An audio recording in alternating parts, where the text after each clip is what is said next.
The type of spanning tree protocol implementation we've been discussing thus far is the traditional IEEE 802.1d. And a characteristic of 802.1d is that all VLANs use the same STP topology.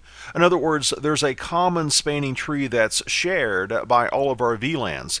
Let's say that we've got trunks interconnecting these switches and we have 3 VLANs defined, 100, 200, 300.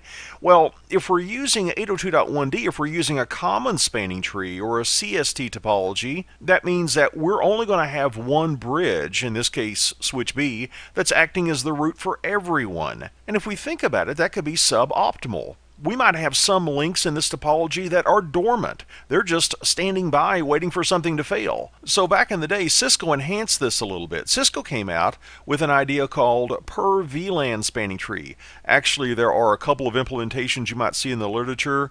There's per VLAN spanning tree, or PVST, and there's also PVST plus.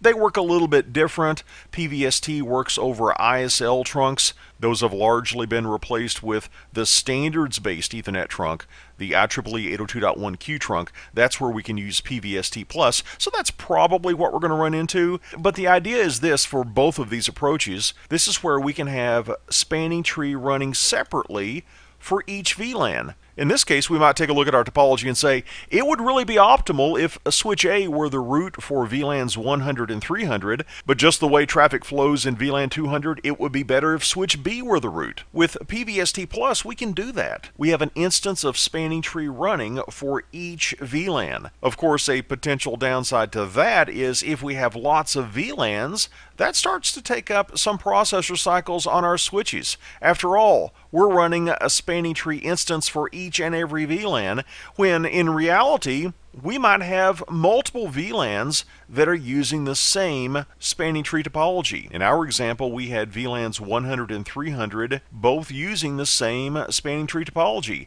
So what we might want to do, instead of having an instance of spanning tree for every single VLAN, why don't we define the instances that we're going to use? Maybe one instance is going to have switch A as the root, maybe another instance of spanning tree is going to have switch B as the root, and then we can just run, in this case, 2 instances, and we can assign appropriate VLANs to these instances. For instance 1, maybe we have VLANs 100 and 300 participating in that instance of spanning tree.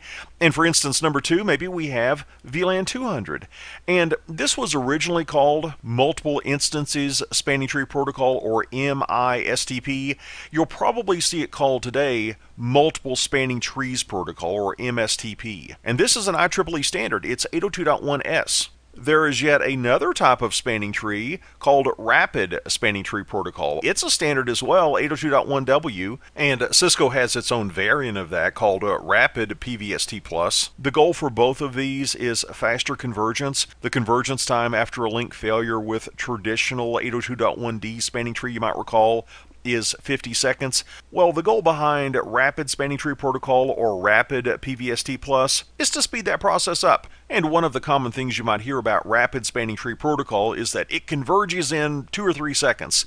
Well, in some cases it can. In some cases it's not that fast. But there are some extra things going on that can, in some circumstances, dramatically speed up convergence times. When you get into your CCNP switch studies, you'll dig deeper into some of the characteristics of Rapid Spanning Tree Protocol. But for now, just at a high level, here's one of the things that can result in a faster convergence time.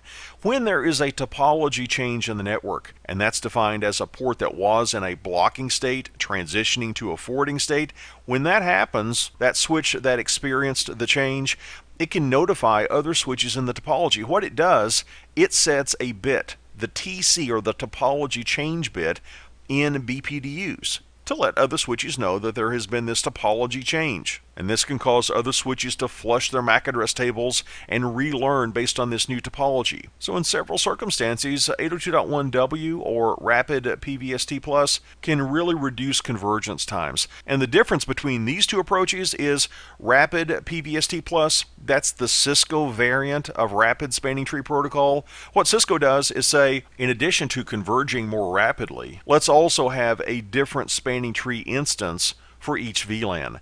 That way we get some load balancing and we use some links that might otherwise be dormant.